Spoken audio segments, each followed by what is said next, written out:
Agradeço a Flávia, a Lília, toda essa organização, né, que realmente foi bem elaborada. Ontem se falava que o ALAS é feito de um trabalho voluntário e também de pessoas que se dispõem a fazer um trabalho para além das dificuldades que se sabe de financiamento. Então, me sinto honrada e agradecida de poder coordenar esse momento aqui. Aqui que eu descobri o que era a função de debatedora moderadora, que até então eu não sabia. Então, o que é debatedora, moderadora, enfim, depois eu descobri, vou ver se eu consigo cumprir esse papel que a Lília fez tão bem ontem, né, e também o Paulo Henrique.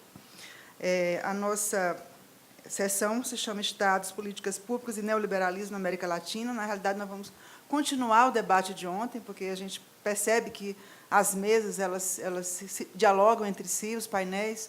Eu ontem pensava, por que eu estou nesse painel, não estou no painel de movimentos sociais, e, de repente, mas as coisas vão se articulando e a gente vai no crescendo de questões.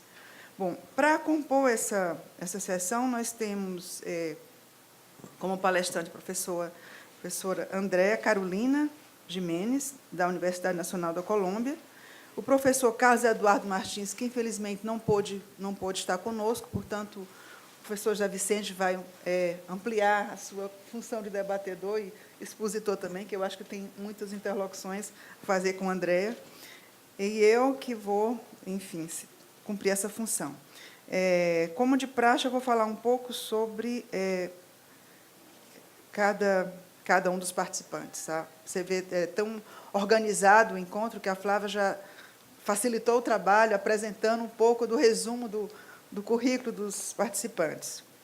Então, a Andréa Carolina Gimenez Martim é politóloga, doutora em estudos latino-americanos, coordenadora, mestre em estudos políticos latino-americanos na Universidade Nacional da Colômbia, diretora da Revista de Ciência Política e da Universidade de Minas, assessora de Vozes da Paz, que é uma linha de investigação, se chama Território, Conflito e Processos de Paz.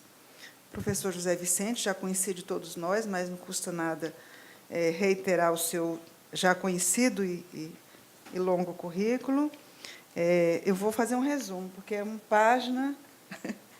Enfim, para os que não o conhecem, é graduado em Ciências Sociais pela Universidade Federal do Rio Grande do Sul, mestre em Sociologia, doutorado de Estado pela Universidade de Paris 10, Nanterre, professor titular do Departamento do Programa de Pós-Graduação em Sociologia e em Políticas Públicas da Universidade Federal do Rio Grande do Sul, professor pesquisador do CNPq, 1A, diretor do ILEA, exerce essa função atualmente, é o Instituto Latino-Americano de Estudos Avançados da URGS, e é bastante conhecido, já foi presidente do ALAS, trabalha sobre violência e conflitualidades, tem vários trabalhos e livros publicados, enfim, não vou mencioná-los, é fundador da revista Sociologias da URGS, membro também do Conselho Editorial e do Conselho Diretivo, foi do Conselho Diretivo do Claxo, né?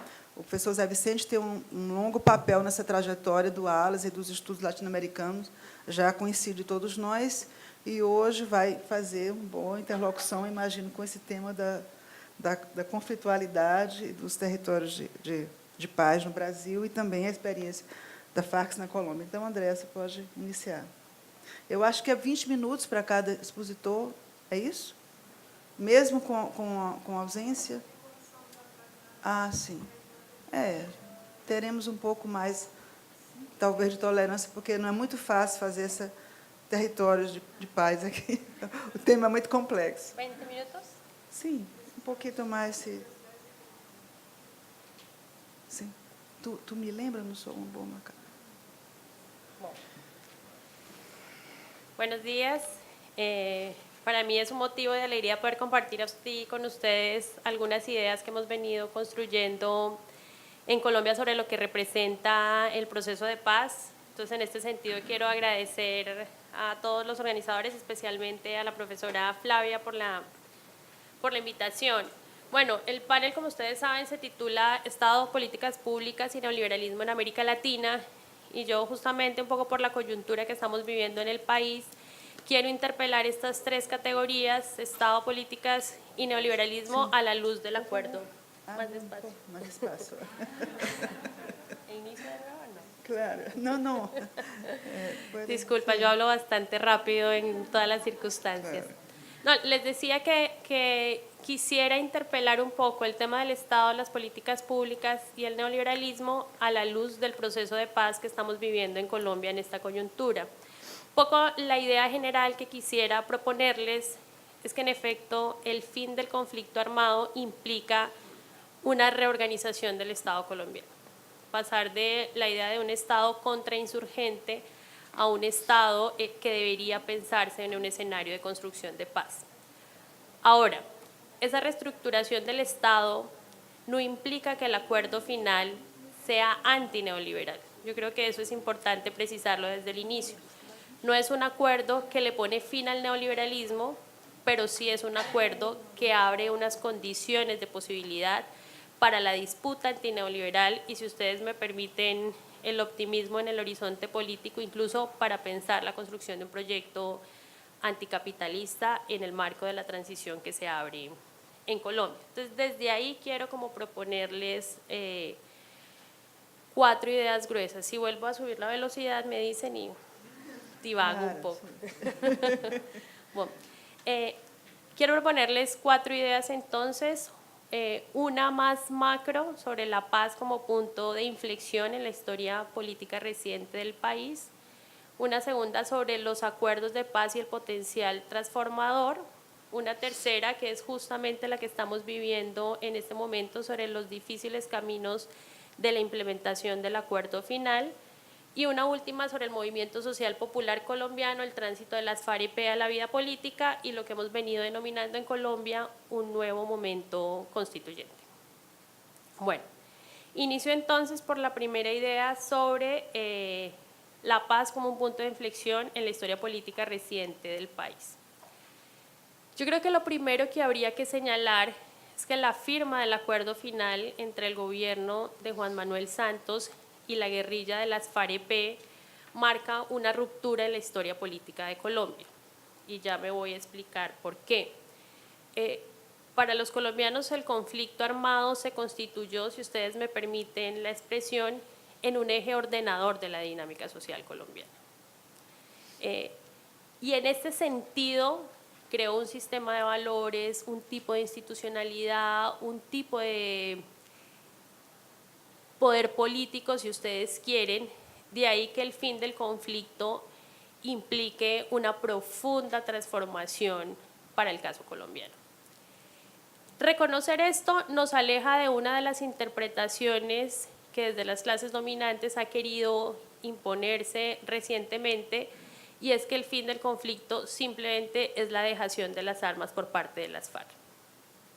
El fin del conflicto no es solamente que las FARC ya no usen las armas como acción política, sino el fin del conflicto debe generar condiciones para interpelar el orden social vigente, que es la realidad explicativa del conflicto armado en Colombia.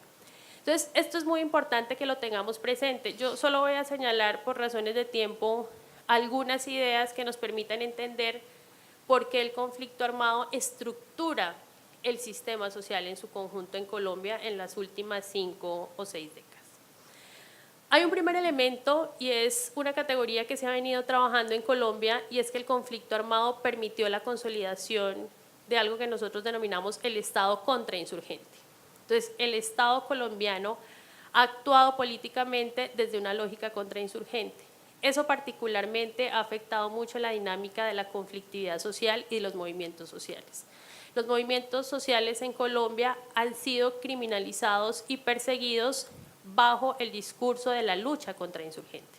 Entonces, el movimiento social no armado fue asimilado por parte del Estado colombiano como un movimiento social armado, lo cual ha generado bastantes víctimas para la lucha popular del país. Entonces, ahí es un primer elemento en términos de la acción política, que cuando ya no está esa figura del enemigo, de la insurgencia, eso interpela la acción del Estado colombiano y la acción política del Estado. Primer elemento. Ese Estado contrainsurgente, hay que señalarlo, digamos que esta práctica dramáticamente se ha venido extendiendo en América Latina. El caso mexicano reciente es muy claro, ha actuado de la mano de una estructura paramilitar. Entonces, el paramilitarismo ha sido un factor estructurante también del sistema político y en un escenario del fin del conflicto debe interpelarse esa lógica paramilitar.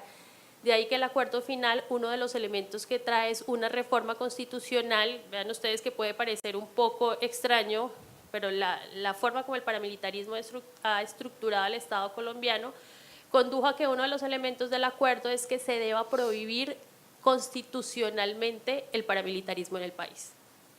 Y parece paradójico, pero las clases políticas se han opuesto a que esa reforma constitucional salga adelante. Parecería muy obvio que el paramilitarismo pues, debe estar prohibido, pero para nosotros necesitó asumir el rasgo constitucional. Bueno. Un segundo elemento de la forma como el conflicto estructurado el sistema social colombiano es vinculado con la violencia, perdón, con los procesos de acumulación de capital. La violencia ha sido un elemento que ha dinamizado ciertos procesos de acumulación de capital en el país. Quizá el ejemplo más claro es el tema del ordenamiento rural de los territorios. Los 7 millones de desplazados que dejó la guerra en el país en las últimas 6 décadas fueron 6 millones de desplazados que abandonaron 7 millones de hectáreas. Esas 7 millones de hectáreas terminaron en manos de unos sectores económicos muy específicos en el territorio. Entonces, los procesos de acumulación están directamente articulados con el desarrollo de la guerra.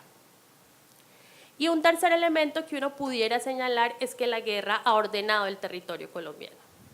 Y el fin de la guerra implica una nueva forma de ordenar el territorio en Colombia.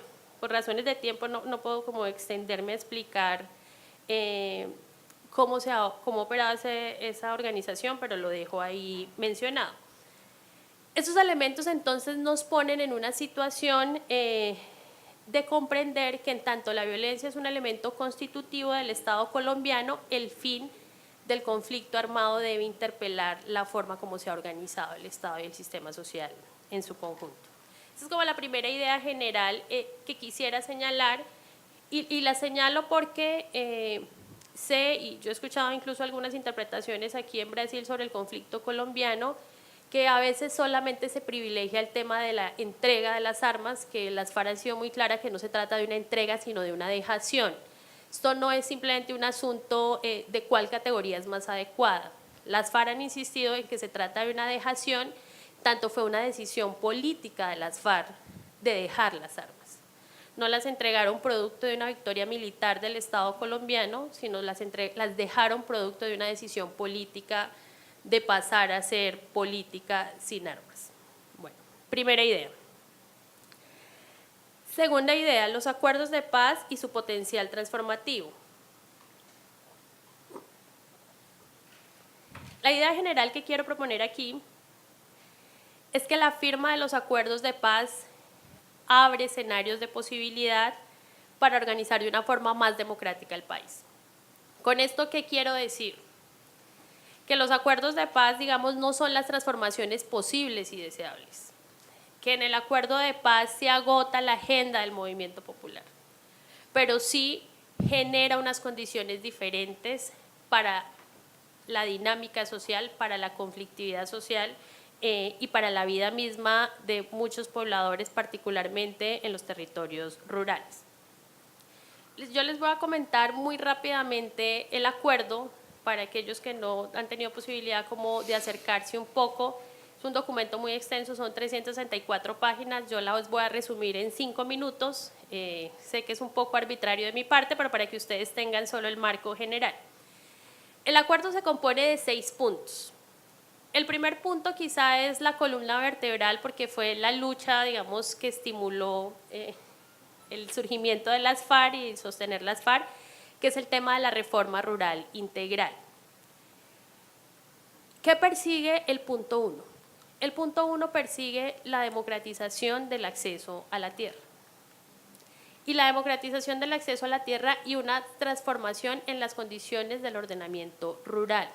El acuerdo que gana así rápidamente, gana la posibilidad de democratizar 10 millones de hectáreas.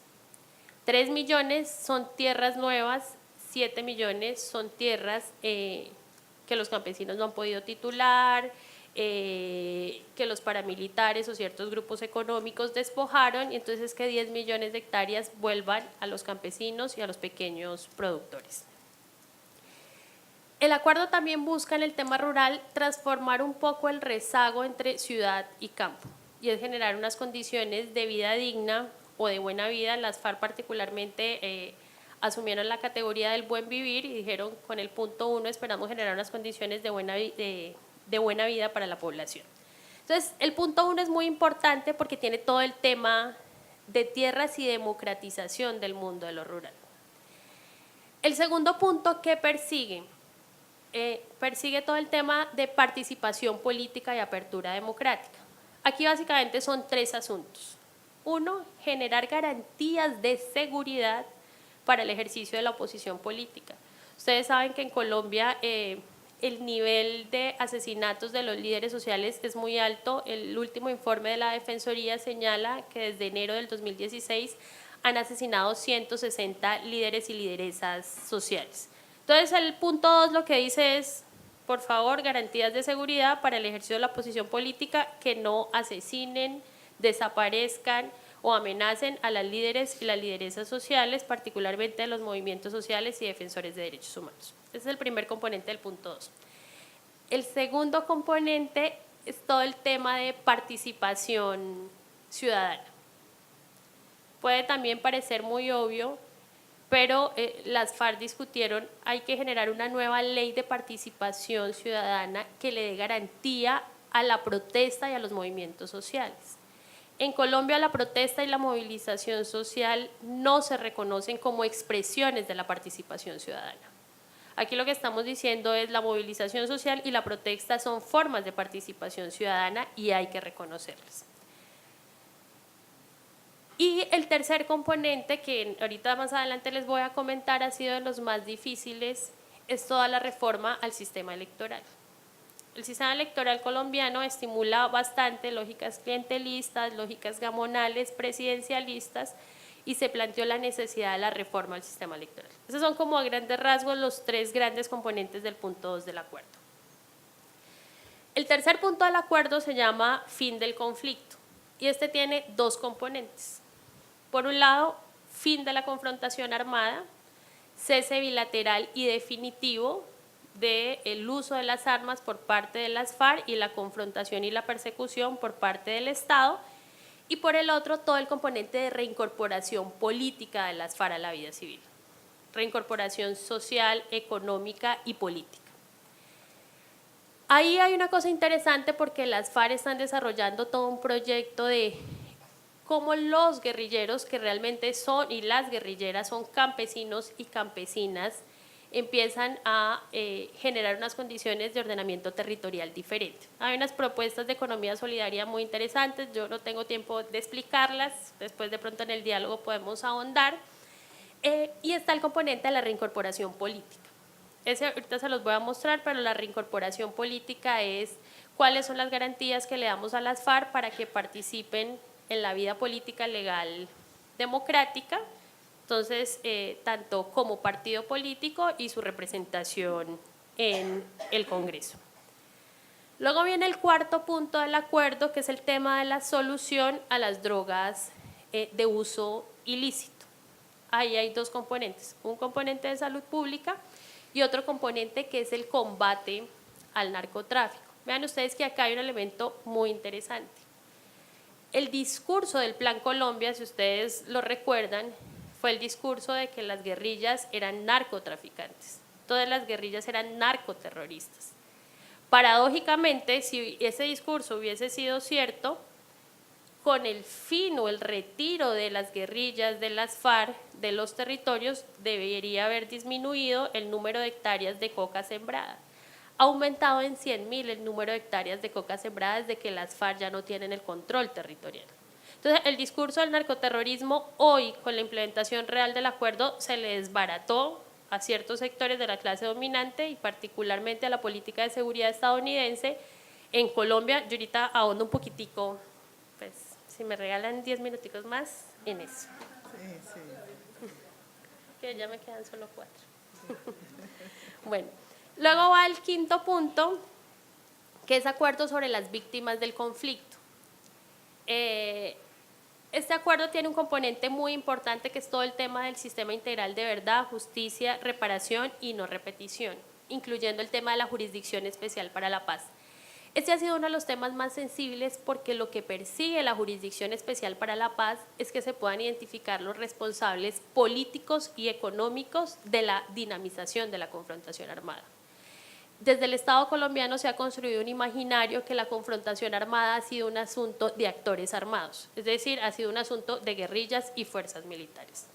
Pero en efecto la confrontación armada, en tanto la primera idea que yo les presentaba, ha sido un asunto que ha interpelado a las clases dominantes. Entonces la Jurisdicción Especial para la Paz busca identificar responsables financiadores de la confrontación e ideólogos y dinamizadores políticos de la confrontación. Y el último punto es el que se llama la implementación, que son como los acuerdos sobre la forma como va a operar la implementación, que es justamente lo que estamos viviendo en este momento. Entonces, si ustedes ven estas 6 ideas o estos 6 puntos del acuerdo, nos muestran que no se trata de un proceso de desmovilización. Todo lo contrario, se trata de un nuevo proceso de movilización social y política en unas condiciones distintas. Entro entonces al tercer punto, que es la implementación. La implementación es el proceso que estamos viviendo desde diciembre del año pasado y que implica todo el rediseño institucional normativo para que el acuerdo se pueda desarrollar. Y quizá aquí la idea general que quisiera proponerles es que desafortunadamente la implementación se ha vuelto una nueva renegociación del acuerdo. Es triste, los 4 años de La Habana, donde se pensó que ya la negociación se había cerrado, este año se volvió a abrir en el país con las clases dominantes, con la clase política tradicional, con los poderes económicos y con los medios de comunicación, y les voy a explicar por qué. En términos normativos, ha sido muy difícil avanzar en la implementación del acuerdo. Uno, en un escenario ético ideal, esperaría que el Congreso de la República se portara a la altura del momento histórico que estamos viviendo, pero un poco la posición de los congresistas ha sido en 2 órdenes. Por un lado, le han dicho al presidente Juan Manuel Santos, le aprobamos, pero usted qué cuotas burocráticas nos da para aprobarle las leyes. Entonces ha sido una negociación constante del Ejecutivo con el Legislativo para aprobar las leyes. Y en el segundo caso, los temas que afectan directamente al Congreso, como es reforma política, difícilmente se puede sacar adelante. Nosotros estuvimos la semana pasada en la reunión donde implica unas transformaciones mínimas al sistema electoral y los parlamentarios, por nada del mundo, están de acuerdo en hacer. ¿Por qué? Porque es cambiarle las reglas con los que ellos ganan elecciones. Y si ellos con esas reglas están ganando elecciones y se las vamos a cambiar, pues obviamente ningún parlamentario va a votar, cámbiame las reglas con las que puedo perder las elecciones. De ese tamaño está en términos de la relación con el Parlamento. Con el Poder Judicial ha sido también bastante triste lo que ha venido ocurriendo. Yo sé que en América Latina la experiencia de la Corte Constitucional colombiana fue ampliamente reconocida y hay que decirlo que las primeras cortes constitucionales de la década de los 90 eran unas cortes muy progresistas. La Corte Constitucional del país hoy se ha conservatizado y hoy ha sido uno de los principales obstáculos para avanzar en la implementación. El control de constitucionalidad que hoy está haciendo la Corte a las leyes que salen del Congreso también está dificultando avanzar con la celeridad que requiere el acuerdo. Y los jueces se politizan y entonces no toman decisiones en derecho, sino están tomando decisiones políticas. Hoy los jueces están impidiendo que los guerrilleros salgan de las cárceles. Es decir, la ley de amnistía, que es una ley ya de la República, los jueces han dicho yo no voy a permitir que los guerrilleros salgan. Hoy siguen presos 2.000 guerrilleros de las FARC, cuando, de acuerdo a los tiempos de la implementación, ya deberían estar libres los insurgentes. Y los poderes económicos también están intentando renegociar el acuerdo y en el peor de los casos han querido incluir componentes en los desarrollos normativos que no se corresponden con lo acordado. Hay una figura que es muy problemática en Colombia, que se ha venido discutiendo desde hace bastante tiempo, que son las CIDRES, que son las zonas de interés de desarrollo rural empresarial. Y las CIDRES es como darle garantía al gran propietario para el desarrollo de la agroindustria. El acuerdo, en efecto, no habla de CIDRES. Hoy, a través de la reforma rural que se debía cursar en el Congreso, el gobierno quiso incluir las CIDRES, violando todo lo establecido en el acuerdo. Bueno, en términos del desarrollo normativo, habría que decir que ha sido un poco lento. Hay algunas reformas constitucionales importantes, hay unas leyes, algunos decretos, pero asuntos que son fundamentales, que son el corazón del proceso, aún no han podido avanzar en el Congreso. ¿Qué no ha podido salir? La ley que es el corazón del acuerdo, que es la ley estatutaria de la Jurisdicción Especial para la Paz. El Congreso no ha aprobado la JEP. Si la JEP se cae, es votar el acuerdo. Digamos, planteo esto porque son las alertas y las angustias que estamos viviendo hoy en el país. Otro componente muy importante es una reforma constitucional que le genera condiciones de representación política a 16 territorios que han sido víctimas del conflicto. Son las que se llaman las circunscripciones transitorias especiales de paz. Hoy el Congreso también tiene empantanada, se supone que esta semana debería salir el acto legislativo que aprueba la creación de las 16 circunscripciones especiales, pero ha sido un proceso bastante difícil. Y la reforma política, los parlamentarios ya plantearon la dificultad para avanzar en ese horizonte. De todos modos, pese, digamos, al escenario un poco problemático que estoy planteando, quisiera destacar unas ideas gruesas de lo importante que ha sido la implementación en una perspectiva más amplia.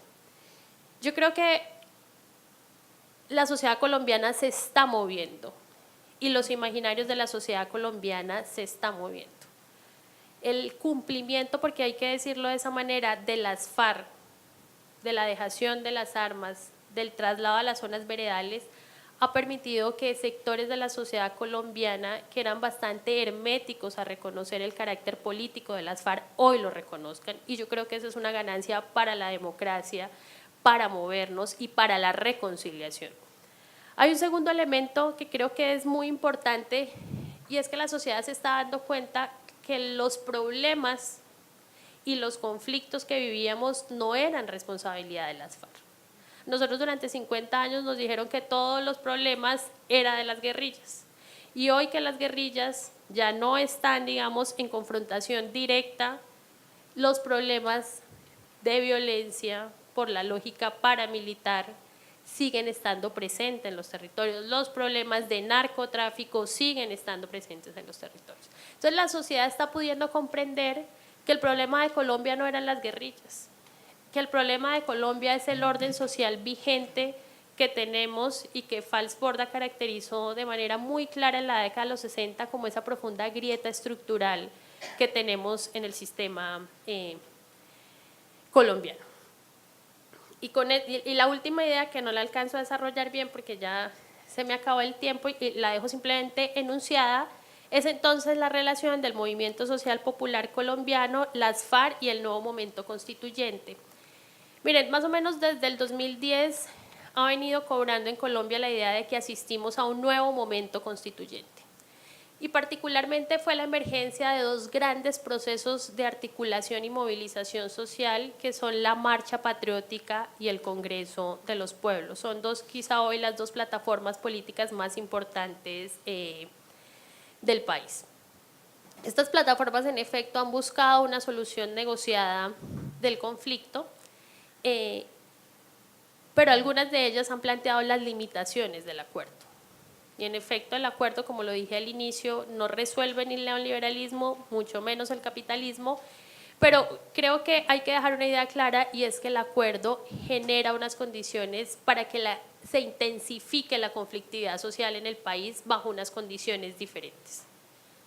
Lo que hemos visto en los últimos meses es un movimiento social que nuevamente sale a las calles, un movimiento sobre todo territoriales, movimientos regionales, que en el marco del fin de la confrontación encuentran unos escenarios de posibilidad diferente para la lucha popular.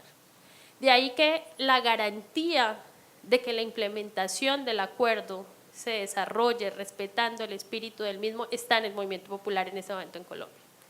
Si no hay un movimiento social que se movilice para respaldar el acuerdo de paz puede ser un fracaso en ese momento en el país. Si hay un movimiento social activo que le exija al Estado respetar el acuerdo e implementar el acuerdo en el espíritu de lo señalado, creo que sí se puede abrir un escenario de transición política diferente para Colombia, que siempre para el caso de nuestra América, o al menos en las últimas décadas, ha sido el actor que ha promocionado la política contrainsurgente de los Estados Unidos, que ha promocionado su estrategia de seguridad y que hoy podría estarse interpelando y abrirse camino para un nuevo escenario. Muchas gracias.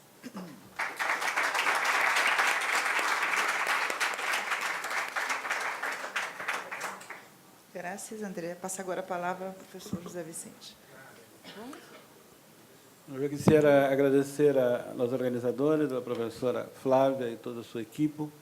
Me parece que lo interesante de esta discusión sobre Estado y luchas sociales es perceber que hay un confronto entre dos modelos de sociedad en Latinoamérica. Por un lado, lo que uno podría llamar un desarrollo incluyente, con respecto a las diferencias, con incorporación de la diversidad social. Y por el otro, un modelo neoliberal, económicamente, pero socialmente conservador. Lo que se ha visto en Colombia, por ejemplo, cuando las fuerzas en contra del acuerdo de paz, en el plebiscito que hubo, que llegaron a 50 y pico, estavam aí também não somente elementos concernentes ao conflito armado, mas também uma pauta social de defesa da família, de defesa das orientações sexuais tradicionais, etc. Então, essa me parece é a grande luta entre dois modelos de desenvolvimento, e, por supuesto, em Brasil lo estamos vivendo. E eu quisiera discutir aqui, não somente as grandes paradoxas que estão colocadas no continente, mas também como, a partir desta ideia final de uma conflitividade social, é possível pensar um novo paradigma em las ciências sociais, que haga um diálogo com as novas ciências, e aqui sigo o gran maestro Pablo González Casanova, ¿no? Lo que é interessante, já me acuerdo agora do último livro de Carlos Fuentes, Aquiles, El guerrillero y el asesino, publicado el año pasado, una obra póstuma, donde hace un recorrido ficcional del asesinato de Carlos Pizarro, el gran líder del M-19, en un avión por un joven sicario. Y a partir de ahí, Carlos Fuentes hace todo un recorrido sobre un poco la historia de Colombia, desde la violencia de los años 48 hasta la violencia del Estado y hasta la violencia del narcotráfico, ¿no? Y, entonces va a recontar la historia de los 4 hermanos de Pizarro que se fueron a la guerrilla. Y después, cuando hacen el acuerdo de paz, el libro es muy interesante porque, de algún modo, es escrito por un mexicano sobre Colombia. Le tardó 20 años de escribir este libro. Él, en una entrevista con su gran amigo García Márquez, pregunta a García Márquez, ¿qué hicieron ustedes con los carteles de Colombia? Y García Márquez, el Gabo, le contesta, lo enviamos a México, ¿no? Quizás a Brasil un poco. Y de este modo, los distintos actores de la sociedad colombiana, pero también latinoamericana, ahí están presentes en este libro. No es por acaso que la palabra violencia aparece 47 veces en un libro de 160 páginas, ¿no? De distintas violencias, ¿verdad? Isso me sugiere que algunos de los términos de que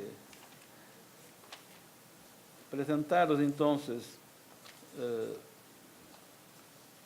por la profesora Andrea sobre criminalización de los movimientos sociales, la violencia, la presencia del narcotráfico, los dilemas de la participación política, e incluso cómo se desencadena toda una nueva conflictividad social, en qué medida esto podría ser una lucha por uno de estos dos modelos de desarrollo. En Brasil estamos viviendo, hace 2 años, después del golpe de Estado contra la presidente Dilma, todo un proceso de políticas económicas neoliberales, de la precarización del trabajo, la reforma de la seguridad social, pero también acompañadas de políticas conservadoras en términos sociales.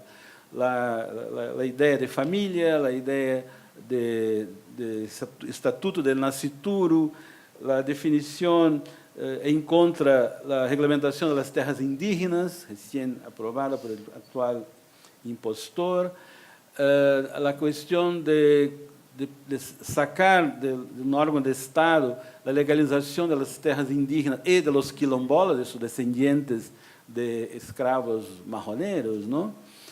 Entonces, y también las amenazas en contra de la gratuidad de la universidad pública. Ayer había un editorial de un gran periódico brasileño en contra de las cuotas raciales, que estamos a celebrar 10 años de cuotas raciales en las universidades públicas.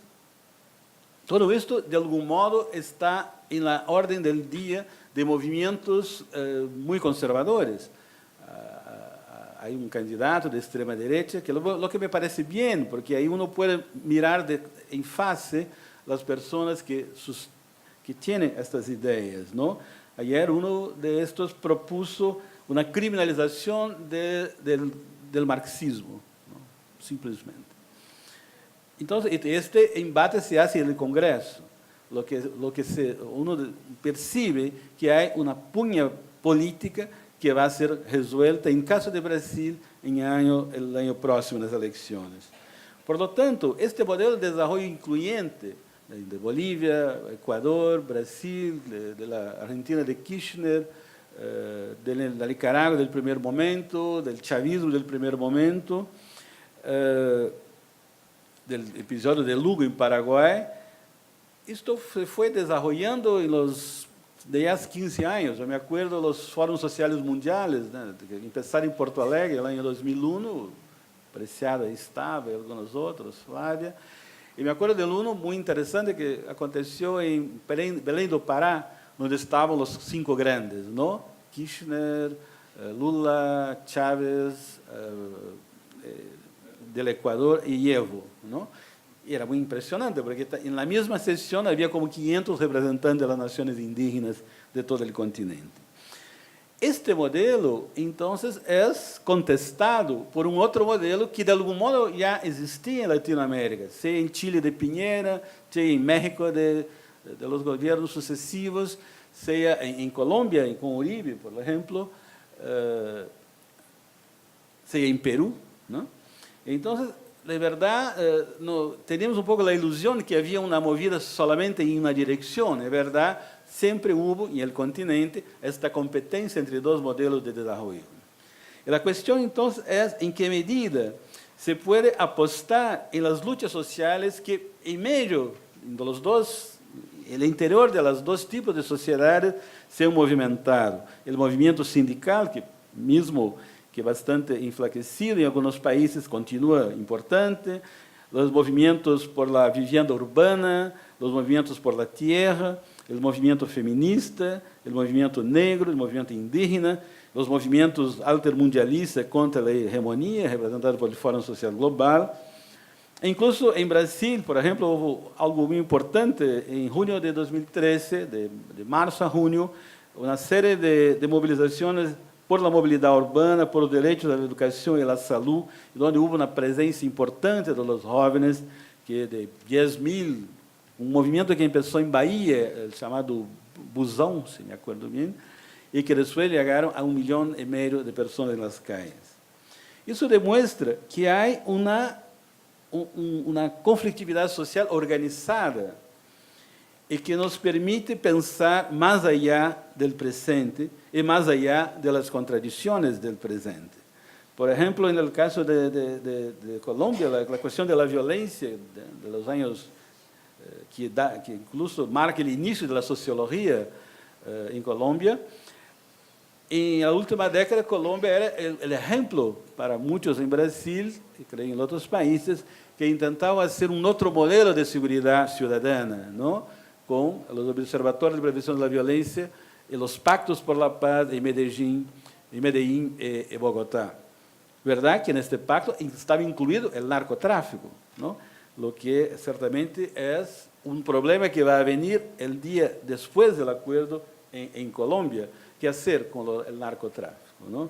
¿Qué hacer con estos como Pablo o el Chavo, que ahora está ya en Estados Unidos, y todo esto que de algún modo son a la vez criminales y a la vez bandidos sociales para muchas partes de la población, lo que se pasa lo mismo en Brasil. Entonces, lo que parece que hay toda una metamorfosis de la sociedad latinoamericana y de la sociedad mundial que vive de estas paradojas, ¿no? Por un lado, hay toda una fragmentación del tejido social, el individualismo, una vida de ganadores y perdedores, como nuestros hijos lo ven en los videojuegos, en la televisión, videogames. Por otro lado, hay toda un miedo a la exclusión, a la inseguridad, y también este desprecio del otro, que demarca un poco la ruptura de la alteridad o de la solidaridad. Y al mismo tiempo, uno ve que hay todo el problema, como señalaba en Colombia, se pasa lo mismo en Brasil, que hay como una judicialización de la política y una politización de la justicia, donde encontra Montesquieu algunos tribunales asumen una alianza política con los sectores sociales, donde si uno ya podría desconfiar que la razón jurídica vinculada a la formación del Estado moderno siempre fue la razón del orden, de la razón d'État, cada vez más es una razón de una parte de la sociedad en contra de otros, ¿no? Lo que el caso de Brasil es muy demostrativo de esto, por lo que parece Colombia también. De ahí que, cómo pensar estas conflictividades y cómo pensar el proceso por el cual uno puede transformar la sociedad con vistas a los ideales, quizás, que en algún momento este modelo de desarrollo incluyente lo permitió, incluso con los estados plurinacionales en Bolivia y Ecuador. A mí me gusta mucho, una vez lo conocí personalmente en Claxo, Pablo González Casanova, ¿no? Que ustedes lo conocen bien. Pablo González fue rector y en un momento se va a Chiapas y participa de las conversaciones, de la mediación política con la organización de Chiapas desde los años 90. En este tiempo va a publicar en 2004 un libro que me parece fundamental, que se llama Las nuevas ciencias y las humanidades. Ahí propone, y a partir, por supuesto, no solamente de toda su experiencia del gran sociólogo mexicano, del gran líder del éxodo de los intelectuales latinoamericanos en México, que él sube a correr, mas también estudió lo que llama las nuevas ciencias. Y su hipótesis, o su postulado, es de que los nuevos movimientos sociales, por ejemplo, Chiapas, o otros en todo el continente, ¿no? Solamente pueden proponer una nueva utopía en la medida en que sean capaces de hacer una interlocución con las nuevas ciencias, lo que significa percibir, más allá del nuevo espíritu científico que proponía Bachelard en los años 40, más allá del método de la complejidad que proponía Morin en los años 80, viene él, y con otros por supuesto, a proponer un modelo que podríamos llamar, a mí me gustaría llamarlo, el paradigma de la conflictividad compleja, ¿no? O sea, por un lado, percibe y nos informa sobre todo lo que se pasa en las nuevas ciencias, o las novísimas ciencias. La ciencia de la computación, las ciencias cognitivas, la ciencia de las redes complejas, la microfísica, la microelectrónica, la biología molecular, el estudio de biodiversidad del genoma y las nanotecnologías. Y es muy interesante. El otro día en mi instituto discutimos sobre nanotecnología y yo decía que, en verdad, la sociología es una nanotecnología, porque la nanotecnología, en verdad, procura descubrir el invisible a partir del nano, a partir de estos microscopios fantásticos, ¿no? El problema es que nosotros no tenemos un microscopio, pero tenemos que descubrir el invisible. ¿Y qué sería el invisible en Latinoamérica en este momento? Sería exactamente la posibilidad de participar uniendo en diálogo las ciencias sociales y las otras ciencias por una nueva revolución científica. Ustedes todos conocen a Sebastião Salgado, este gran fotógrafo brasileño.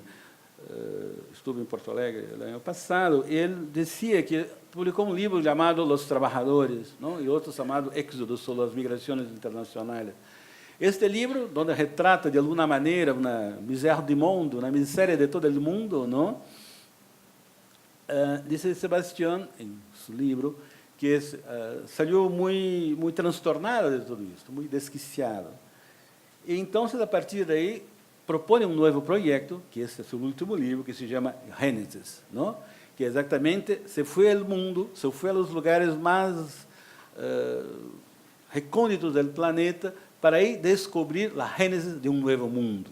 Quizás, con la nanotecnología y con la sociología, uno puede descubrir que muchas veces el nuevo mundo está muy cerca de nosotros, desde que los consigamos lo invertir, ¿no? Esta es la idea de una nueva orden política, ¿no? Entonces, para conceber, hay que trabajar, bueno, ahí está Maturana y Varela con sus sistemas complejos, históricos, abiertos y autorregulados. Ahí está Heisenberg, na microscopia eletrônica, na relação sujeito-objeto interativa, que hace parte das ciências sociais, por supuesto. Aí está um conhecimento com reflexividade, que nos propõe Bourdieu, e também o grande maestro Octaviani, há muitos anos, proponia uma interlocução múltipla com as ciências sociais mundiais, e proponia um livro pouco conhecido, O Labirinto Latino-Americano, que o mundo del simbólico es fundamental para la praxis política, ¿no?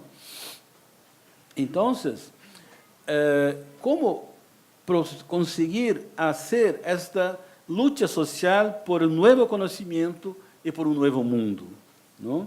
Por supuesto que el maestro Boaventura de Sousa Santos, con su Ecología de los Saberes, o su batalla contra o epistemicídio e sua defesa de uma epistemologia do sur nos propõe uma outra possibilidade, mas também nos propõe o uso, por exemplo, das metodologias computacionais, quantitativas e qualitativas, cada vez mais nas ciências sociais, que nos permite ser, de facto, um sociólogo global, porque os fenômenos não têm mais um tipo ideal, como lo pensou Marx para Manchester ou Lyon, mas agora os fenômenos se vão delineando pouco a pouco em distintas partes do mundo e uno consegue chegar a conhecê-lo exatamente porque temos as novas tecnologias da informação. O que, por supuesto, para a minha geração foi muito difícil, para alguém que aprendeu a escrever com como se diz, uma pluma, não? Pero este aprendizado de las tecnologias digitais nos permite ter, de facto, uma relação cognitiva ativa em rede. Ayer discutimos as redes latino-americanas, Flaxo, Claxo, ISA, ALAS, a Sociedade Científica, etc., não? Cada vez mais somos intelectuais coletivos trabalhando em rede, incluso em redes intergeneracionais. Por aí, o problema é esse, como então, e aí sigo quizás de novo a Casanova, quando ele dizia, é necessário uma democracia para todos. Eu antes falava isso de democracia radical, me divertiram que quizás não seja muito chique neste momento, mas a ideia é a mesma, não? Como fazer uma democracia radical, ou como fazer uma democracia profunda com a incorporação deste novíssimo espírito científico, onde a criatividade epistemológica e política é fundamental. O problema do Fórum Social Mundial, me parece que chegou no agotamento porque não souberam passar da reivindicação, das lutas localizadas, por supuesto, muito importantes, mas não tão eficazes para chegar à política. E há que chegar à política. Não há cambio do mundo se não há política, não há cambio de ciência se não há política científica, não há cambio de paradigma se não há política em la observação e interpretação do mundo, é natural e social. Por lo tanto, essas lutas sociais são lutas também por el conhecimento, não?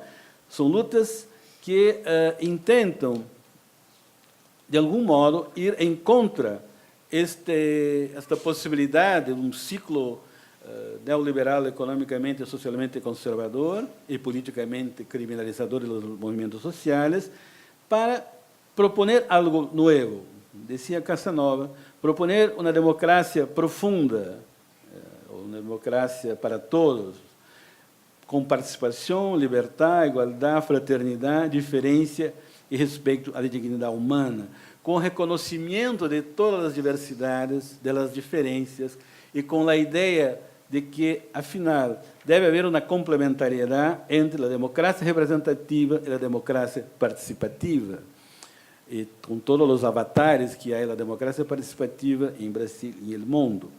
Por isso que a experiência de Colômbia nos parece muito importante, porque chega um momento crucial dessa sociedade que viveu mais de 60 anos de violências de distintos tipos, e que agora quizás consiga, seja por acordos políticos, seja por esses novos movimentos sociais que se vão à calle com a Marcha Patriótica, o Conselho dos Pueblos, em suma, por esta dinamização da conflitividade social que quizás pueda nos ensinar a como desarrollar uma conflitividade epistêmica em termos de uma nova explicação e de novas utopias. Enfim, o que quizás uno puede aprender com a ciência ou com a física quântica é de que lo improbable pode ser possível. Isto pode ser uma nova esperança. Graças.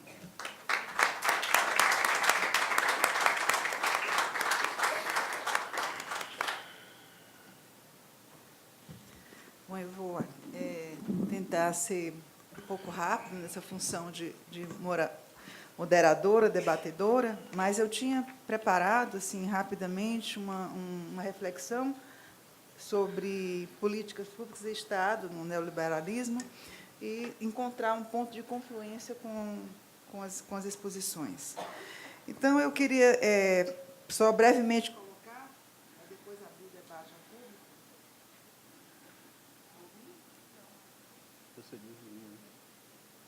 Ah, é aqui. O Zé, que entende de nanotecnologia, me ajuda aqui. Então, eu gostaria de pensar a ideia de políticas públicas nessa dupla dimensão de conquista e controle. Conquista de direitos, de bens coletivos de consumo, de sobrevivência, e também controle, porque as políticas públicas são respostas a demandas por diferentes formas de igualdade social e reconhecimento, né? E eu penso também as políticas públicas como uma espécie de disciplina das reivindicações. Eu lembro de um livro que eu e Elimar organizamos há 15 anos atrás, que se chamava Brasil Urbano, Lutas Urbanas e Programas Sociais Governamentais. E trabalhamos a presença de grandes coletivos na cidade durante o processo de redemocratização, que depois se transformaram, vamos dizer assim, criaram zonas de interlocução com políticas públicas. As demandas eram organizadas através de programas nos quais os movimentos sociais criavam canais de interlocução. Desde aquele momento, as políticas eram uma espécie de, simultaneamente, controle e organização, e criavam muitos conflitos. Eu penso, por exemplo, na política social, na concepção do Klaus Hoff, que tem a função de regular os processos de formação, qualificação, distribuição e consumo da força de trabalho. Mas, naquele momento de grandes crises, sobretudo no Nordeste, onde eu analisei mais detidamente, né, havia, vamos dizer assim, aquilo que eu chamei de política da escassez. Como não tinha bens para todos, criavam-se associações de moradores, programas específicos nos quais Alguns eram atendidos e tinham maiores interlocuções, e outros não eram atendidos e formavam associações de moradores combativas, associações de moradores não combativos, até chamadas de governamentais. Então, isso me fez pensar muito a ideia de que, naquele momento, já se impunha o tema do liberalismo na distribuição das políticas públicas, que depois reapareceu através também de programas de conselhos populares em municípios, conselhos municipais, que tinham também essa função de gerir orçamento participativo e criavam também dinâmicas semelhantes à ideia de conselhos, que eram mais próximos ou não a programas governamentais, e outros que se diziam como autônomos ou então articulados com a Câmara de Vereadores. Então, essa condição de grupo de pressão para grupo de participantes me faz muito ver as interlocuções que se pode ter quando movimentos eles são ou não participantes de políticas sociais, ou eles criam canais de negociação e redemocratização. É claro que nós estamos falando de contextos bem diferentes, né, da Colômbia, um contexto mais complexo, armado, né, uma situação radical de ilegalidade, mas quero pensar também que nós vivemos aqui um período de redemocratização em que o processo de construção de identidades coletivas se dava muito de um lado contrário aos programas sociais que foram gradativamente incorporando lideranças.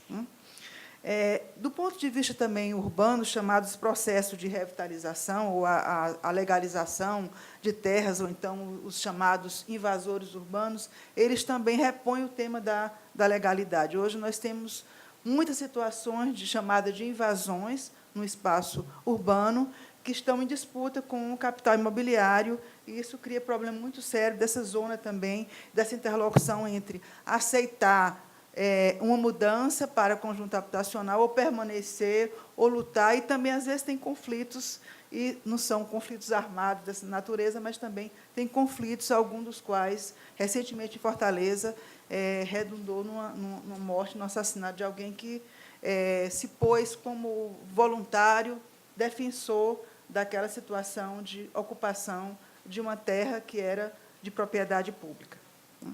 Eu faço uma pergunta à Carolina, para pensar o tema das agendas e dos pactos, que eu acho que talvez seja o tema mais clássico, que eu acho que retoma esse sentido de interlocução entre Estado e movimentos sociais. Como fazer pactos? Como pensar na interlocução, por exemplo, os acordos nesse processo de contrato de paz, os redesenhos institucionais, as dificuldades de interlocução. Como pôr fim a essa confrontação armada e por que os acordos devem ser apropriados pelos movimentos sociais para dinamizar as lutas e caminhar em um universo emancipatório? Parece que você, um pouco no texto que você escreveu, você crê nessa possibilidade, né, de um universo emancipatório no qual esse acordo seria possível. Enfim, é possível e como articular a agenda desses movimentos com a agenda dos acordos. Então, há a clássica questão da autonomia e da democracia que você põe no seu trabalho, né, com os possíveis processos de negociação. Negociação de um lado e, de outro, perda possível dos propósitos iniciais. Enfim, parece que há propósitos iniciais, radicais, uma compreensão, né, de que, como você bem falou aqui, os problemas não foram criados nesse momento, né, são problemas de uma sociedade desigual, capitalista, enfim, de luta pela terra, de guerras pela apropriação, né, do produto. Enfim, é possível que as insurgências gerem acordo? Para outras, as insurgências não representam os movimentos sociais em seu conjunto, porque, às vezes, a gente fala de movimento como uma totalidade, como um coletivo, e o movimento tem muitas posições diferentes. Eu imagino que deve ter aqueles que são a favor de um acordo, outros que são mais radicais, que não aceitam negociação, que querem uma pauta até a transformação radical da sociedade, até o fim, como se diz. Né? E é possível o reconhecimento também de todos os atores, já que alguns foram presos, mortos. Enfim, como é que é possível uma agenda onde alguns atores são excluídos e outros são incluídos como representativos do movimento?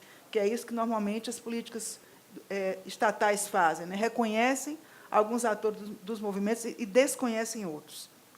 Então, assim, finalmente, eu penso na temporalidade das agendas e nas possibilidades de compatibilizá-la, tendo em vista atores e agências e insurgências diferenciadas. Essa é uma questão que eu coloco para você. Né? O Zé Vicente colocou novas questões muito interessantes, né? Como é possível retomar a ideia de um paradigma da conflitualidade. Eu acho isso muito interessante, que eu acho que supõe um reconhecimento dos atores, supõe um reconhecimento dos conflitos como algo que faz parte da vida social. Nunca teremos a paz absoluta, né? A paz, enfim, a paz pode significar a morte, enfim, a gênese é uma descoberta, mas é uma descoberta que supõe a sociedade como conflito permanente e como situações permanentes de luta, enfim, para definir, inclusive, o que é a melhor sociedade, que não é algo que se põe de imediato. Eu, pensando um pouco ontem na questão da mesa de ontem à tarde, sobre os velhos e novos temas, pensei se a questão da ideologia e da utopia, que são temas que nós trabalhamos muito no passado, se elas não estão sendo necessariamente, se elas não estão repostas hoje, não com esses nomes, mas deveriam ser retomadas. Né? A ideologia, no sentido de que nós temos um ressurgimento do conservadorismo,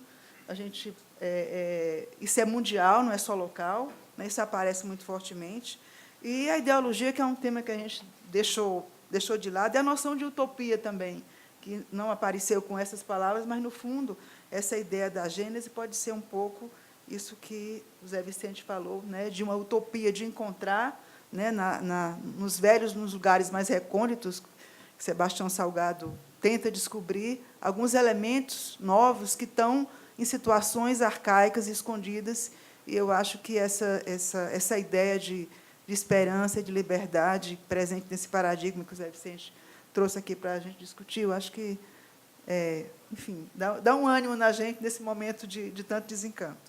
Então, agora eu abro para o público participar. Eu tenho a impressão que é assim, primeiro o público fala, ou então as pessoas falam primeiro, os componentes da mesa. Eu estou esquecida dessa dinâmica. Inicialmente, aqui com a mesa, eu já abro para o público. Eu não estou lembrando como é que foi ontem.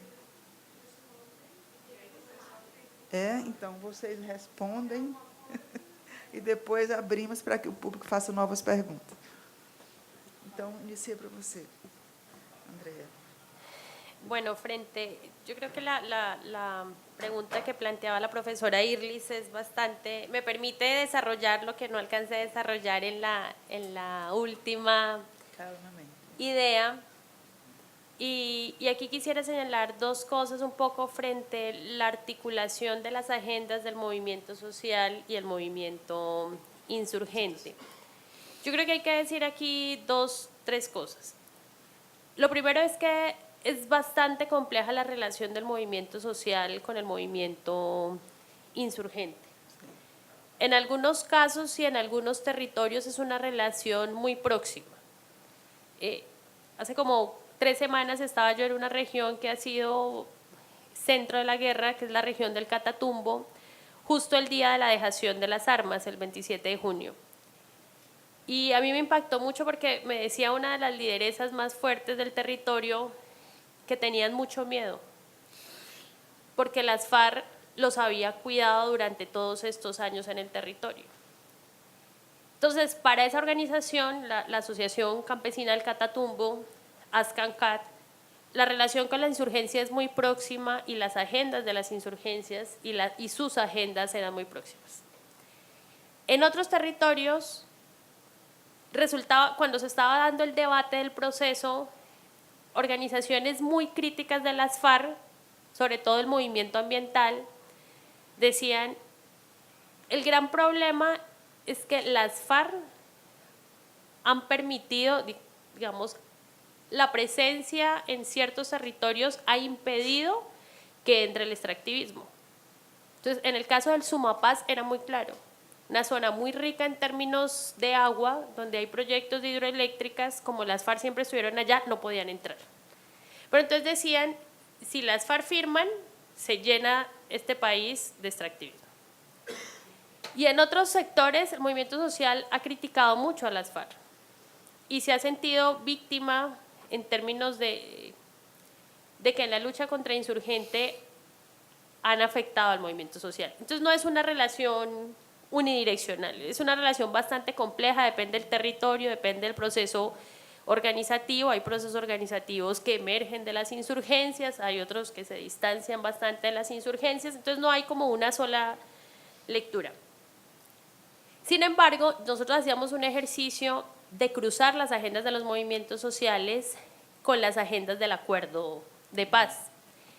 Y uno que encuentra que la agenda del acuerdo de paz es una agenda que recoge muchas cosas de la agenda del movimiento social, pero es más limitada que la agenda del movimiento social.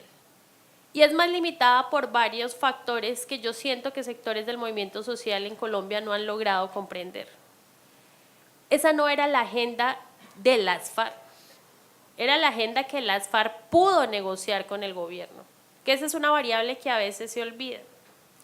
Y en tanto es una agenda de negociación con una correlación de fuerzas específica, porque es que las FARC no ganó la lucha armada, pero tampoco fue derrotada militarmente, fue la agenda que la fuerza le permitió a las FARC negociar. Entonces es una agenda importante, pero es una agenda que en efecto no logra recoger la agenda del movimiento popular. Por eso un poco la tesis que yo quise desarrollar es: el acuerdo de paz no es antineoliberal, pero sí genera unas condiciones para que se despliegue la lucha antineoliberal de una manera mucho más favorable para el movimiento popular. Entonces yo desde ahí un poco intentaría mostrar las intersecciones entre las agendas del movimiento popular y entre las agendas del movimiento insurgente, insistiendo en que tenemos que ver el acuerdo final como producto de una negociación entre dos actores antagónicos. En efecto, cuando uno miraba, ustedes saben que fue un proceso que duró más de 4 años y se iban sacando los acuerdos parciales, uno veía todas las salvedades que puso las FARC. Por ejemplo, las FARC quiso incluir, limitar el latifundio, no lo pudo. Las FARC quiso incluir no TLCs, no lo logró. Y esa ha sido la principal crítica del movimiento ambiental. Dice, las FARC no tocó el modelo de acumulación porque no logró ponerle fin al extractivismo. Lo puso, pero no tenía la fuerza para transformar el modelo de negociación en una mesa de conversaciones con el Estado. Yo creo que eso sí ya es una responsabilidad, es una lucha que le toca al movimiento popular, y hay que saber sopesar y leer en las justas proporciones el acuerdo y los actores de la mesa.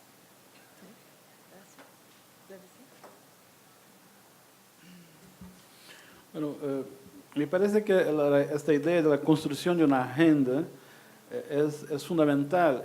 Y toda la dificultad, vuelvo a los foros sociales mundiales, que eran muy ricos en prácticas, en experiencias territoriales, en experiencias de sectores sociales específicos, fueron muy pobres en poder pasar esto a la política. Y ahí me parece que es el central en Latinoamérica, porque, por un lado, yo concordo que hay toda una agenda conservadora que está muy bien organizada, y, por otro lado, hay una desesperanza, ¿no? Y eso que hay que ir en contra, hay que reafirmar, me parece, la política y la idea, que ustedes lo conocen, de hegemonía. Cómo construir un proyecto de sociedad que pueda recorrer el diálogo entre movimientos sociales, protestas, lutas sociales y partidos políticos.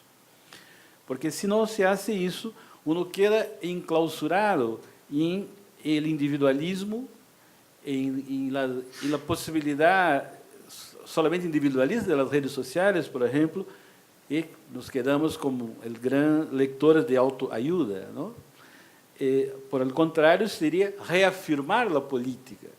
Y reafirmar la política implica pensar alianzas. Alianzas posibles en conjunturas políticas específicas, ¿no? Me parece que hay que pensar, en el caso de Brasil, en una agenda 2018,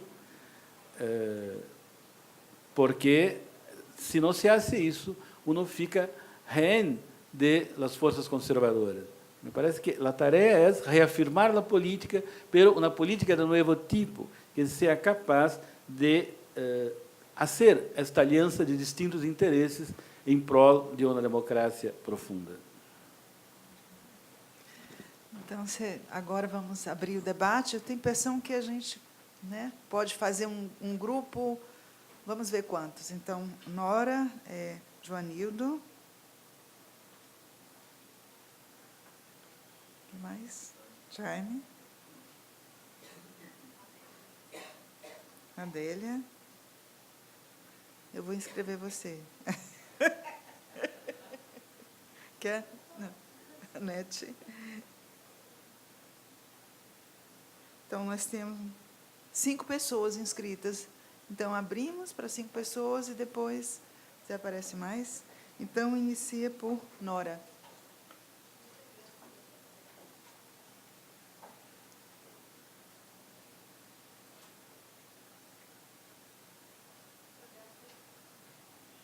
Muchas gracias a los tres, excelentes las exposiciones. Voy a hacerte muchas preguntas, Andrea. Quisiera más, porque me interpela muchísimo. Voy a tratar de ordenarme un poco la cabeza, porque me parece una visión realmente interesante, una lectura muy diferente a todo lo que he escuchado hasta ahora, a pesar de que lo he seguido muy de cerca y muy apasionadamente el proceso de paz. Me recuerda mucho los momentos de las firmas de la paz en Centroamérica. Por ejemplo, en el año 96, 94, eran situaciones un poco diferentes, porque recuerden ustedes, posiblemente la mayoría acá de los jóvenes ni se acuerdan, pero la guerrilla salvadoreña, por ejemplo, fue una guerrilla que ya ganaba la guerra, ganó el territorio.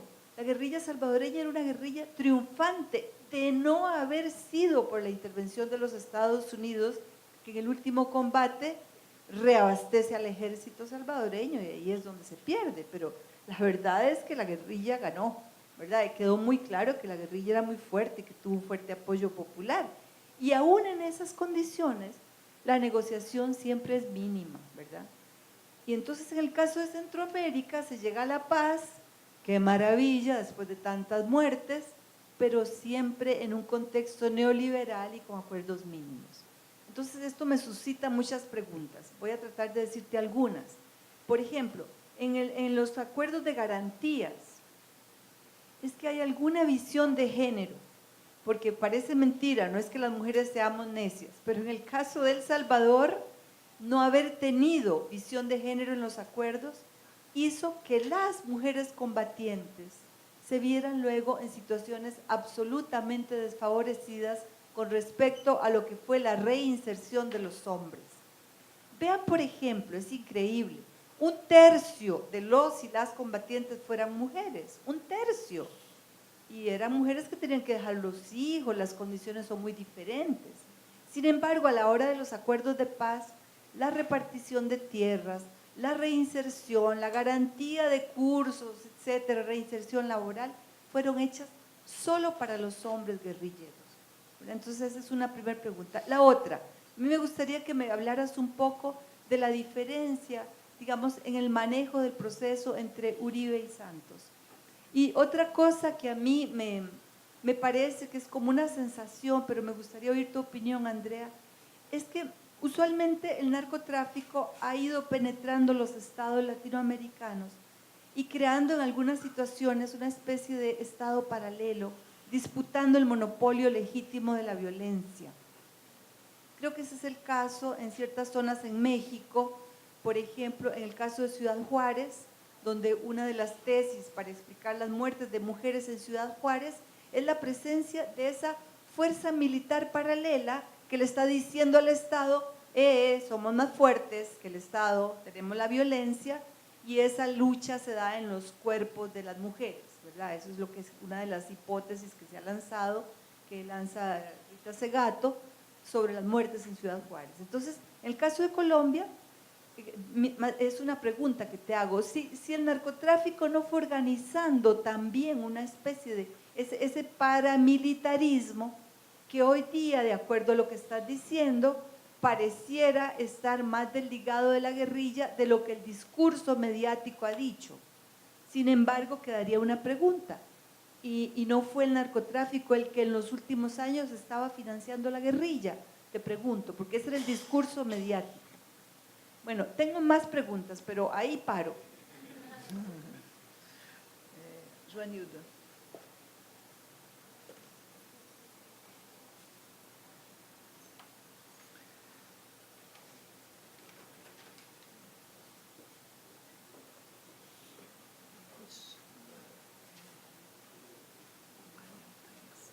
Bom, obrigado.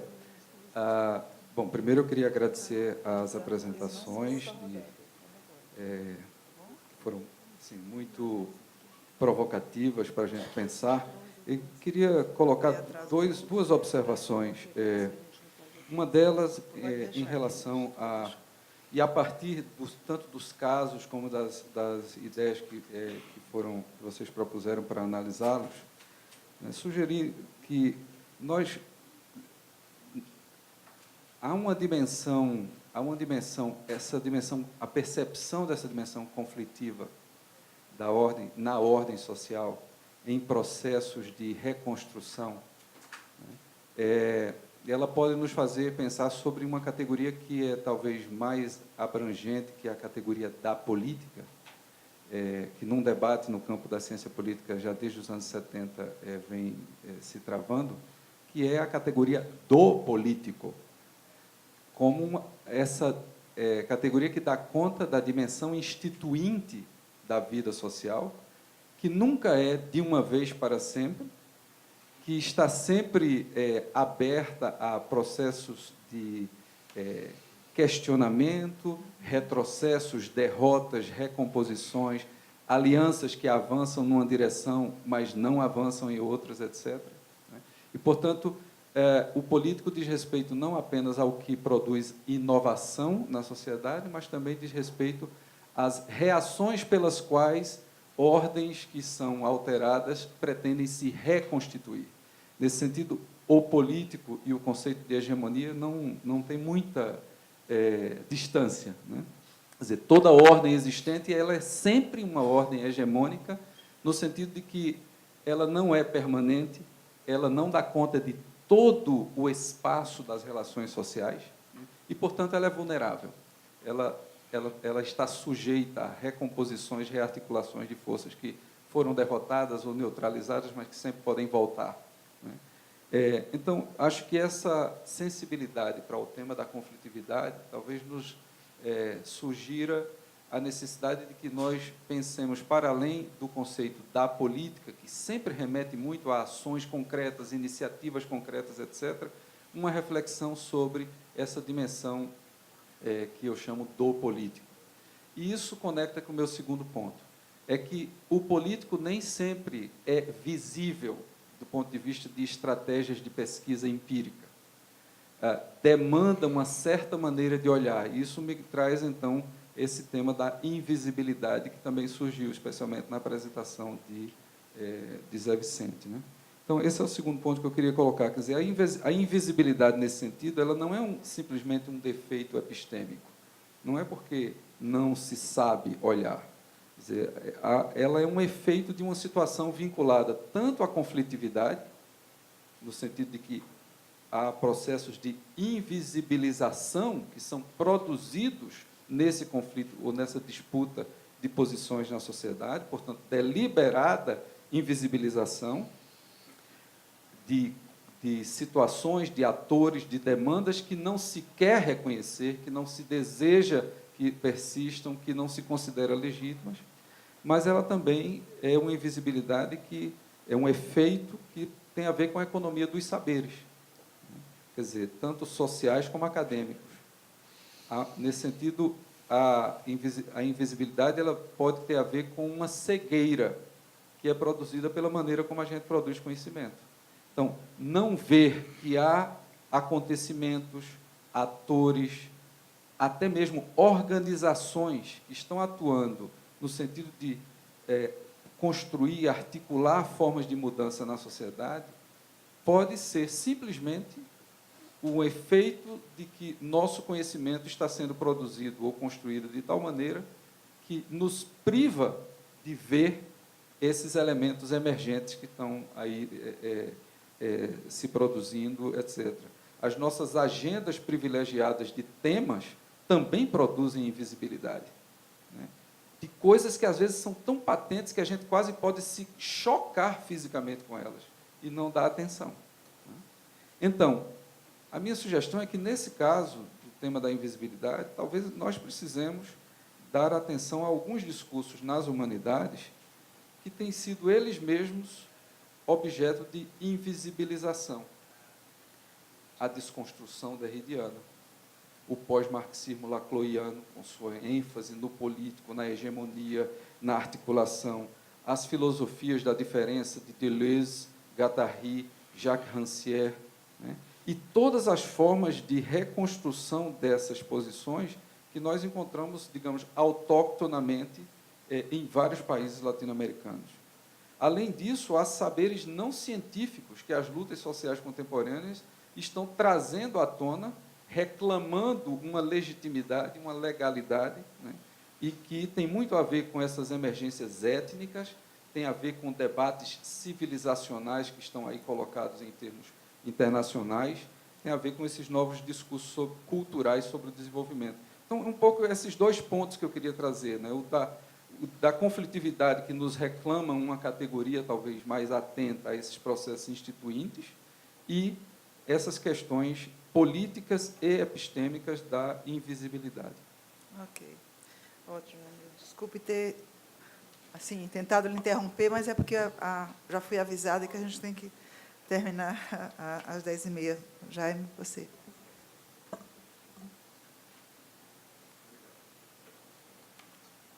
Bueno, pues buenos días.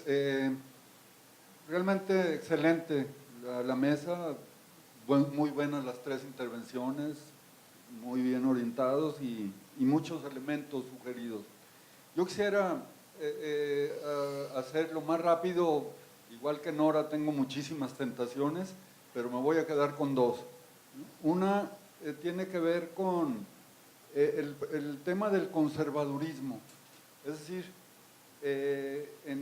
tal parece que en Colombia se podría perfectamente coexistir con la nueva era Trump. Es decir, una visión de racismo, de discriminación y de alianza con el complejo industrial militar que puede perfectamente avanzar sobre la base de ciertos valores que me parece que situó José Vicente en términos de la familia, ¿sí?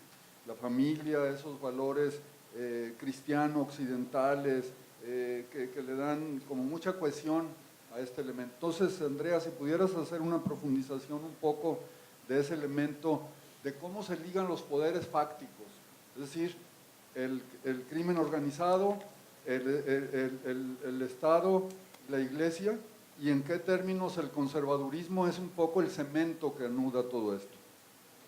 Y a José Vicente le quisiera preguntar un poquito más si bien retuve el concepto, es como la conflictividad compleja, un paradigma que estás proponiendo, y cómo necesariamente converge hacia lo político, en el sentido que lo planteaba antes Joanildo, de la y lo político. ¿Cómo es que se puede pensar en que pueda haber esa convergencia cuando hay tal desencanto, tal desapego del sistema político y de partidos, y estamos viendo altísimos grados de abstención junto con elementos que hacen muy relativo, por ejemplo, el uso del referéndum como forma semidirecta de la democracia y que le dan un sentido que se presta mucho justamente a la manipulación de las fuerzas conservadoras. Sí. Gracias. Agora, Adélia. Eu faço minhas as palavras de cumprimento à mesa pela reflexão suscitada. Andréia, como está em Colômbia o debate sobre três categorias que sabemos que são diferentes? Justiça para os movimentos sociais, sobretudo para as Farc e para a sociedade, para o Estado. Justiça, de um lado. Vingança, ou revanche, de outro. E perdão, porque nós sabemos que são diferentes. Justiça é uma coisa, vingança é outra. Perdão é uma terceira. Perdão não é justiça também. E, no entanto, você observa a questão emancipatória. E aí eu trago a filósofa judia alemã, Hannah Arendt, e ela só vê chance emancipatória pelo perdão.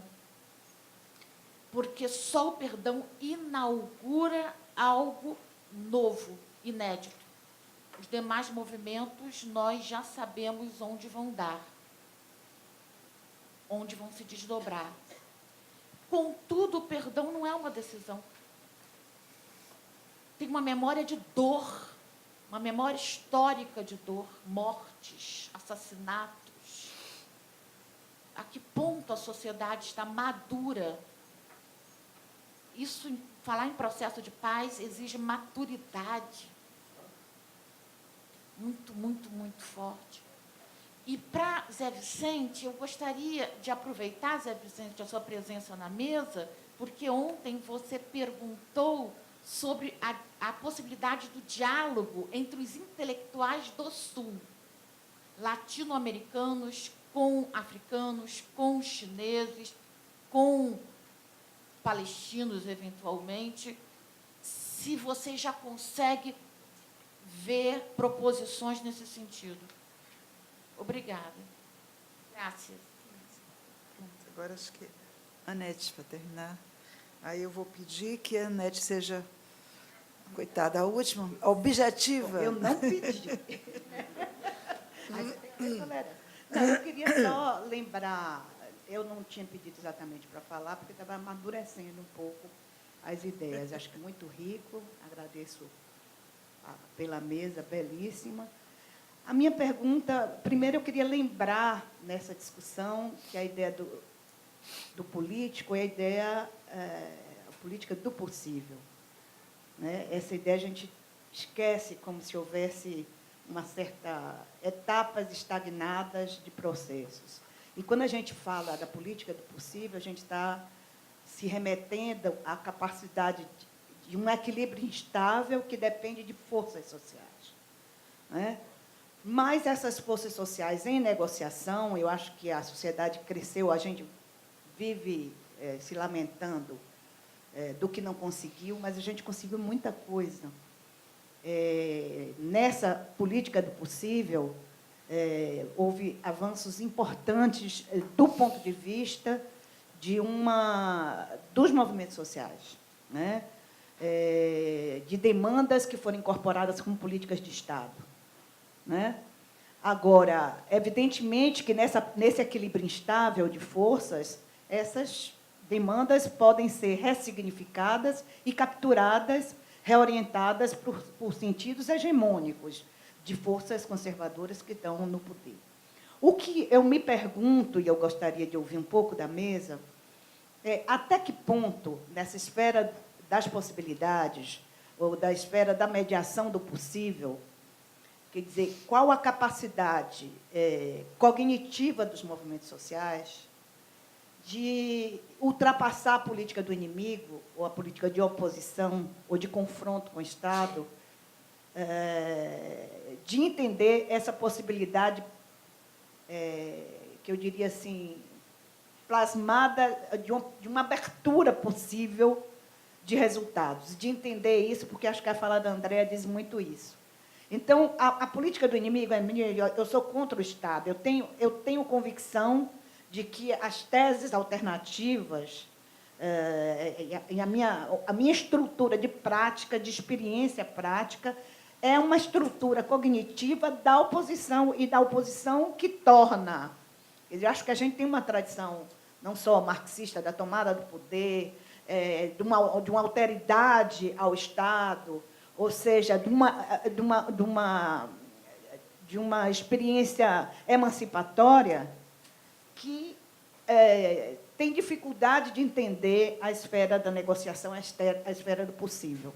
Então, até que ponto uma política do inimigo, da guerra ou da oposição, que possibilidades, do ponto de vista do conhecimento que eu falo, do conhecimento que orienta a prática dos movimentos sociais, permite essa passagem? Sair da política do inimigo, da oposição, para construir a política do possível. Então, vocês vão responder. A Flávia já me falou aqui que a gente deve finalizar 10h30, 5 minutos para os dois responderem, acho que não pode. Um pouquinho mais. Então...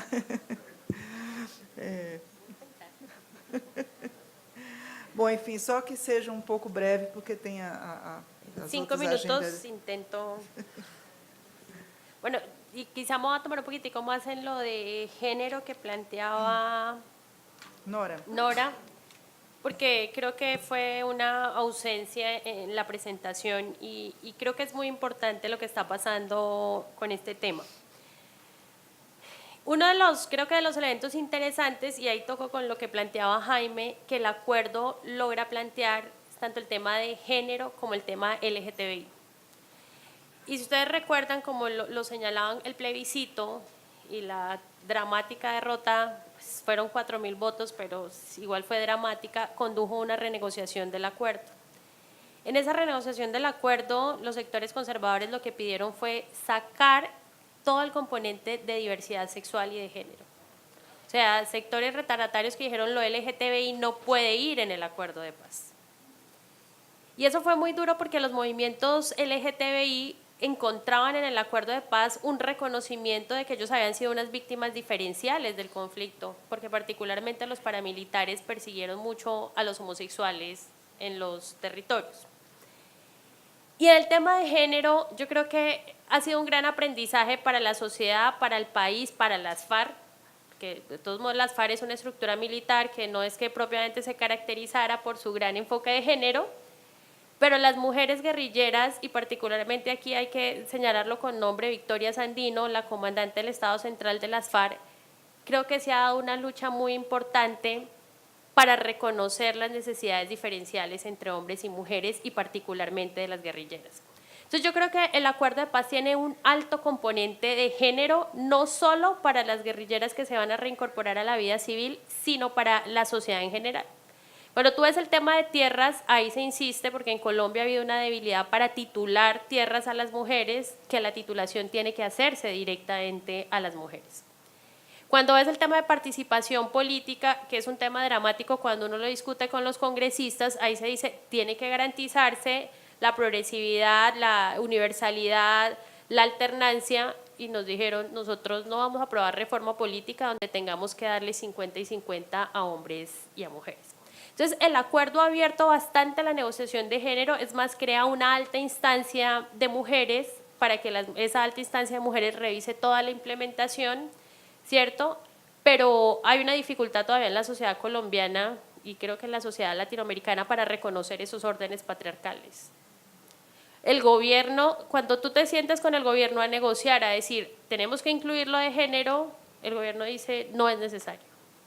Entonces, ahí la disputa que se están dando las organizaciones de mujeres y las organizaciones de mujeres de las FARC creo que es bastante interesante. Entonces, yo creo que sí es importante destacar que tiene un componente de género importante. Ya se me acabó el tiempo. Frente al tema del narcotráfico, yo creo que aquí es necesario precisar varias cosas. El narcotráfico no se comportó de manera homogénea en todos los frentes de las FARC. Hubo frentes de las FARC que dijeron, nosotros no vamos a cobrar. Las FARC nunca cultivaron ni traficaron. Las FARC lo que sí cobraban era un gramaje. Le decía, usted cultiva acá y me paga por cultivar acá. Eso hay que decirlo. Pero que fueran las que hacían el tráfico de las drogas o las que cultivaban, no. Es más, en algunos frentes de las FARC tomaron la decisión que ni gramaje cobraban porque no se iban a meter con el tema.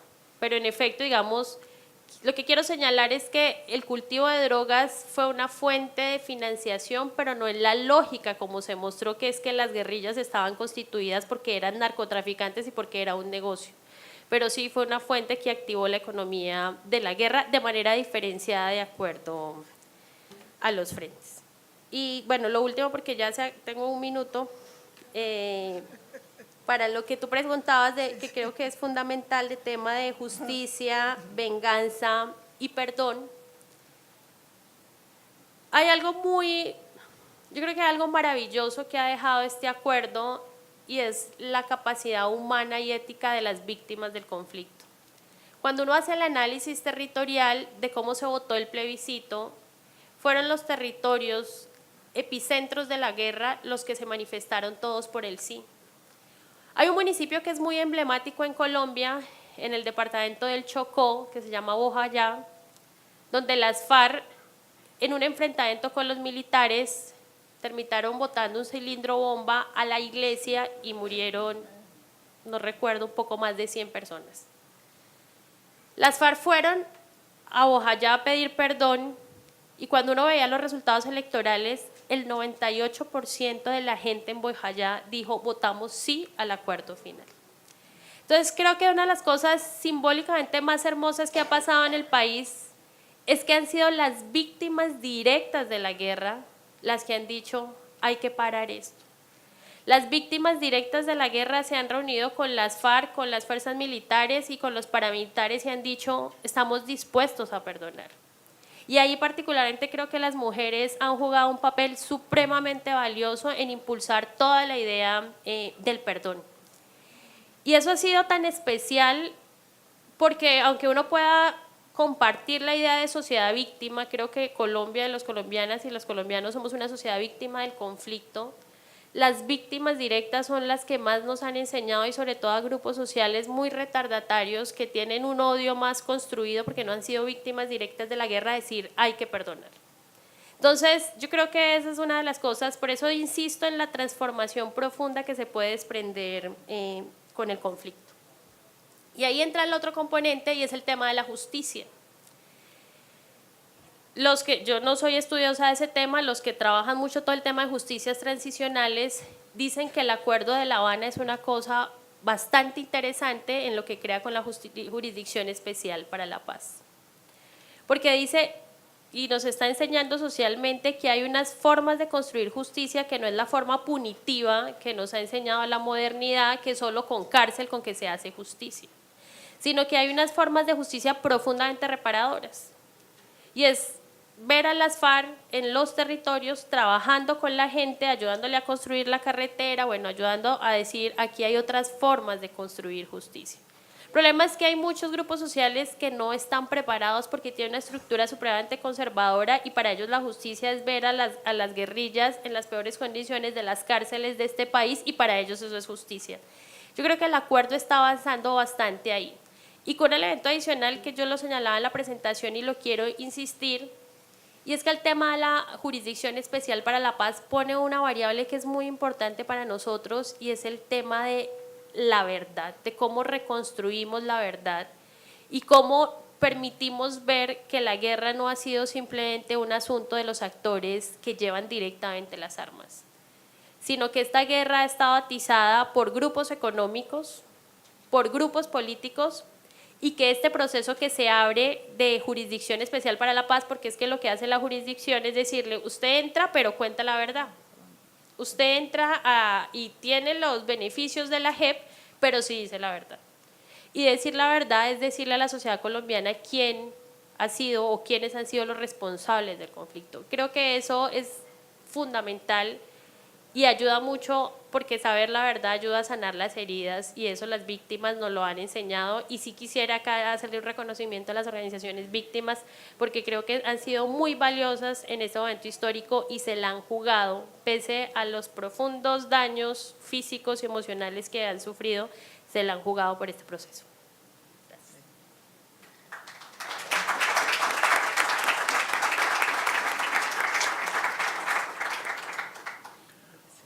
Bom, eu concordo com essa ideia do político. Eu acho que um dos problemas da sociologia, desde o seu nascimento, é a relação norma-conflito. Isso permanece até hoje. Por exemplo, entre os primeiros escritos de Maturana e os escritos posteriores, há essa oscilação da norma ao conflito. Se vocês tomarem Honneth, dos seus primeiros livros ao penúltimo, o último publicado no Brasil, ele passa do conflito para a norma, a todo o pensamento de Luhmann, quer dizer, a todo um pensamento sistêmico que é muito forte na sociologia, e há outras correntes de pensamento pelo mundo que exatamente tentam relativizar a dimensão norma-conflito. Eu acho que, para ver o invisível, é preciso tentar perceber as entranhas do visível. Me parece que essa ideia de uma complexidade compleja é que restabelecer a importância do político. E, por supuesto, que isso implica a criticar a forma partido político, mas também criticar a forma lutas sociais e movimentos sociais. Ambos, quizás, têm que fazer mais um diálogo, porque ambos são incompletos. Esse Fórum Social Mundial. Há uma dificuldade das ONGs, dos movimentos sociais, de partir a lo político. E, muitas vezes, como disse você, quando alguns governos em Latinoamérica passam a ter políticas sociais, com mais ou menos legitimidade, muitas vezes os movimentos sociais, as ONGs, encontram o Estado como um ser absoluto, há uma absolutização. Mas quando uno analisa os processos, o Movimento de Trabalhadores Sem Terra tinha uma oficina adentro do Ministério do Desenvolvimento Agrário em Brasil, etc., etc. Há muito mais porosidade por debaixo da cena, não? De verdade, há que, me parece, ir em contra a despolitização, contra o individualismo possessivo, em contra a ideia de que os políticos são todos corruptos, etc., etc. Há que renascer o político como a força que pode não somente aglutinar desejos, mas também proponer transformações. Sobre o diálogo sur-sur, é um diálogo bastante difícil, não? Mas acho que, em relação à China, alguns temos ido à China desde 2004, muitas vezes, e mesmo que a sociologia chinesa, que foi retomada depois de 1970, né, pela Academia Chinesa de Ciências Sociais, o presidente esteve o Li Peilin esteve numa SBS no Rio de Janeiro, e depois outros, há uma categoria neles que, óbvio que eles criticaram muito o marxismo, foram muitos a uma sociologia empírica, às vezes até neofuncionalista, mas alguns que tentam fazer um diálogo do que eles podemos chamar uma sociologia da transição. Isso me parece algo muito interessante, já que isso poderia permitir esse diálogo, né? Em relação à sociologia africana, eu conheço pouco, mas, em todo caso, estive representando a SBS na África do Sul há 3 semanas atrás. Aí é um pensamento muito forte pós-colonial. Só que a impressão que eu tive que era pós-colonial, mas citavam Deleuze e Foucault, etc. Mas, ao mesmo tempo, havia uma volta à tradição. Tradições africanas, tradições, no caso da África do Sul, há 11 línguas, né? Então as pessoas, de vez em quando, falavam uma das línguas. Eu acho que aí, novamente, eu respeito as tradições, mas é preciso fazer uma crítica da tradição. E como, então, fazer um pensamento pós-colonial que não seja uma volta a um conservadorismo anterior, né? Eu já vi na China alguém propor uma sociologia Confúcio e Habermas, acho que me parece. Aí umas moças lá reclamaram, porque não tem mulher nesses dois esquemas, né? Em relação à Índia, eles têm uma preocupação com o desenvolvimento muito forte, uma sociologia muito forte, tá? Suhata Patel, mas todo um grupo. E aí você tem uma enorme desigualdade, não só das castas, e muito presente ainda.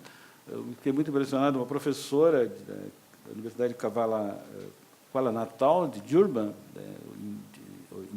de origem indiana, ela ia à escola, então ela ia à escola dos anos 60, enquanto a gente ocupava universidades, ela ia à escola, e a professora, que era uma escola, tinha várias castas, ela me dizia que a mão dela era enfaixada, porque ela não podia tocar nos livros, porque a outra casta superior iria tocar, ao mesmo tempo que nós fazíamos mais de 68, etc., etc., né?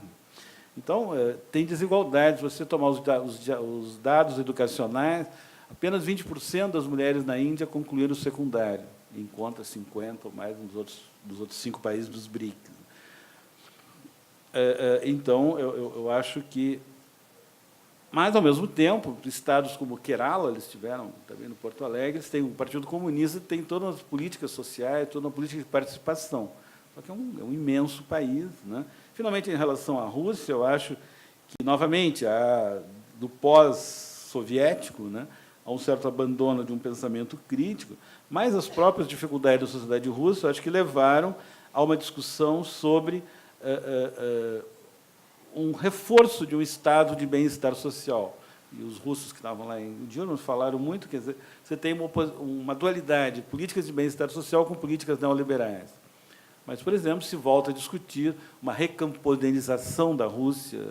O grande Chanin está agora promovendo um seminário em outubro, alguns brasileiros estaremos lá, para discutir conflitos agrários e possibilidades de uma volta ao campesinato russo, que é uma ideia bastante interessante de vários autores. Em suma, eu acho que o problema em relação a esses países do Sul é que nós os desconhecemos e eles nos desconhecem.